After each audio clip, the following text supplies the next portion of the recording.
নমস্কার বন্ধুরা, টুকিটাকি রান্নাঘরে আপনাদের সবাইকে স্বাগত। আজকে আমি নিয়েছি, দেখুন এখানে বেশ অনেকটাই আলু নিয়েছি। তো কি বানাচ্ছি পুরো ভিডিওটা দেখলে বুঝতে পারবেন। এখানে আমি 5খানা আলু নিয়েছি। আলুটাকে আমি সিদ্ধ করতে দিয়ে দেবো। একটু নুন দিয়ে আলুটা সিদ্ধ করে নেব। দেখুন লবণ দিয়ে দিলাম, আলুটা সিদ্ধ করে নেব। মোটামুটি 2-3টে সিটি দেবো, আলুটা সিদ্ধ করে নেব।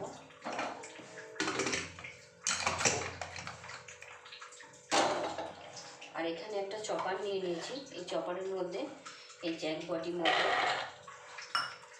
2টো কাঁচা লঙ্কা আর একটু আদা দিয়ে এটাকে চপ করে নেব। পেস্ট নয়, চপ করব।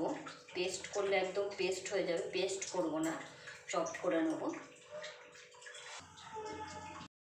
এখানে আমি কড়াই বসিয়ে দিয়েছি গরম হতে। এখানে 1 চামচ ধনে, 1 চামচ মৌরি আর 2টো দালচিনি নিয়ে নিয়েছি। এটা আমি শুকনো কড়াইয়ের মধ্যে একটু নেড়ে নেবো, নেড়ে গুঁড়ো করে নেব। তারপরে আমি পুরটা রেডি করব। পুরের জন্য আমার আলু সিদ্ধও হয়ে গেছে। একটু সুন্দর গন্ধ বেরোলেই আমি এটাকে নামিয়ে নেব। দেখুন ভাজা হয়ে গেছে, আমি এবার নামিয়ে নেব। কড়াইতে তেল দিয়ে দিলাম, তেলটা গরম হয়ে যায়।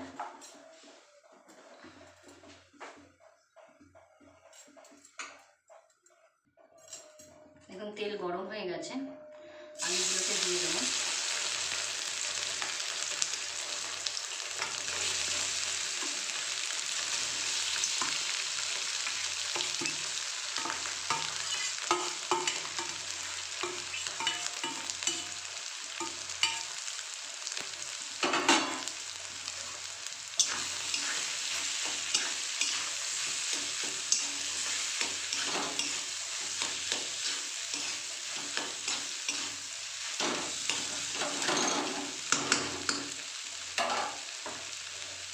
এর মধ্যে আমি যে মটরটা চপ করে রেখেছি, দেখুন এইভাবে এটাকেও দিয়ে দেবো।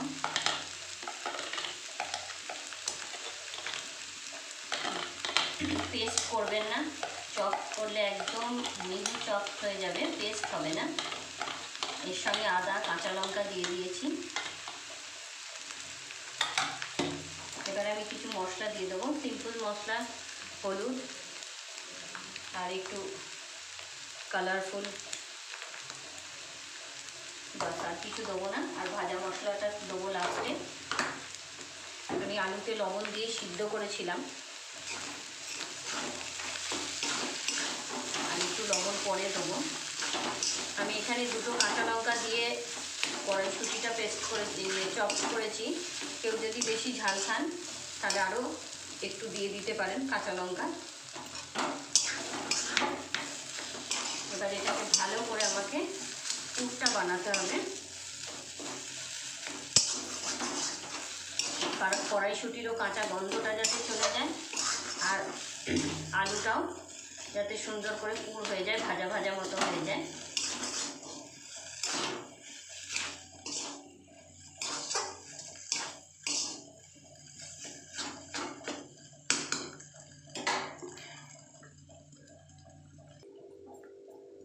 আমি একটু লবণ অ্যাড করে দিলাম।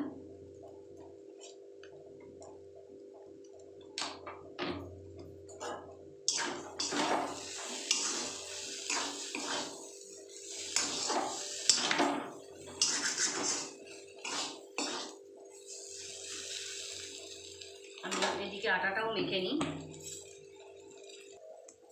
এখানে আমি 1 বাটি আটা আর 1 বাটি ময়দা দিয়ে পরোটার পুরটা রেডি করে নিচ্ছি। পরোটার আটাটা মেখে নেব। এর মধ্যে দিয়ে দেবো লবণ,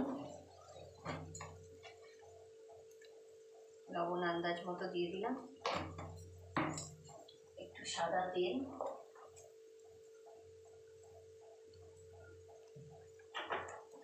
বাস অল্প অল্প জল দিয়ে আমি মেখে নেব।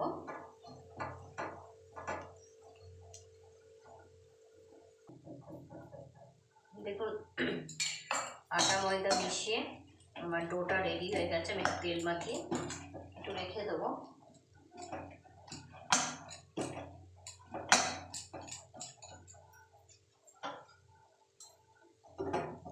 সাইড করে রাখবো।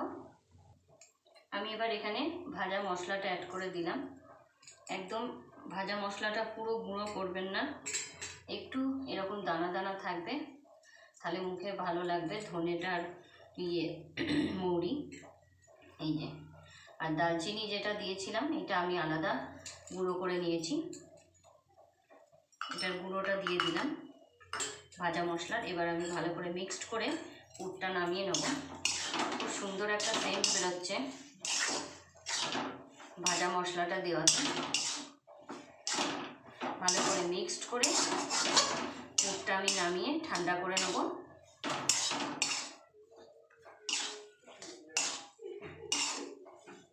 গ্যাসটা বন্ধ করে দিলাম, একটু পুরটা ঠান্ডা হয়ে যায়, তারপর আমি পরোটাগুলো করে নেব।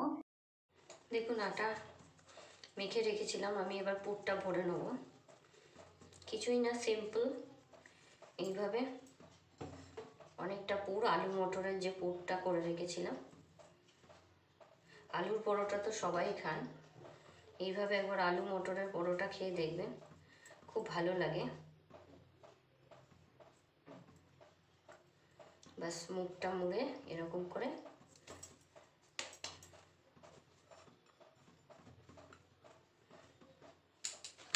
একটু সুন্দর করে বেলে নেব।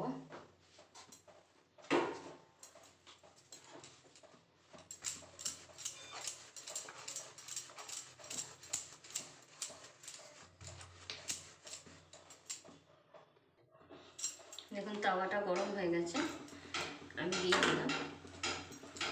ভালো করে একটা পিঠ হলে তারপর আমি আর একটা পিঠ উল্টে দেবো।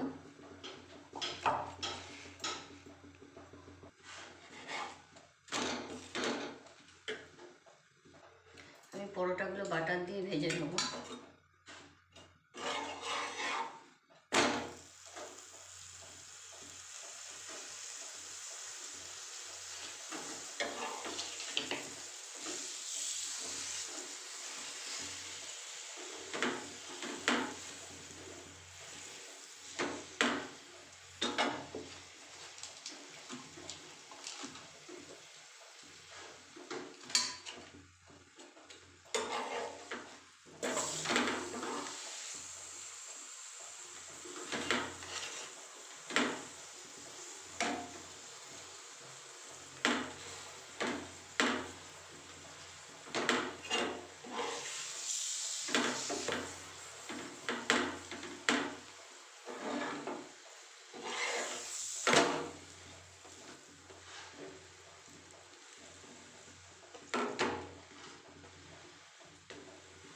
ভালো করে বাটার দিয়ে ভেজে নেবো।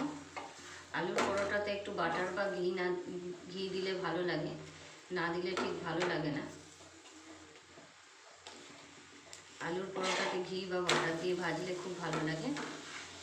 বাস এর সঙ্গে আমি টমেটোর চাটনি করেছি, মানে টমেটোটা পুড়িয়ে আর ধনেপাতা কাঁচা লঙ্কা দিয়ে মেখে নিয়েছি। তার সঙ্গে এই পরোটাটা দারুণ লাগে। এইভাবে একবার বানিয়ে দেখুন, দারুণ টেস্টি লাগে। ভেতরে পুরো পুরটা থাকে, দেখুন কালারটাও যেমন সুন্দর এসেছে, একদম দুর্দান্ত খেতেও লাগে। অবশ্যই টমেটো পুড়িয়ে যে চাটনিটা বললাম এইভাবে খাবেন, দারুণ টেস্টি লাগে। তো কেমন লাগছে ভিডিওটা অবশ্যই কমেন্টে জানাবেন। আজকের জন্য এতটুকুই, আবার আপনাদের সঙ্গে দেখা হবে নতুন কোনো রেসিপি নিয়ে। Bye bye.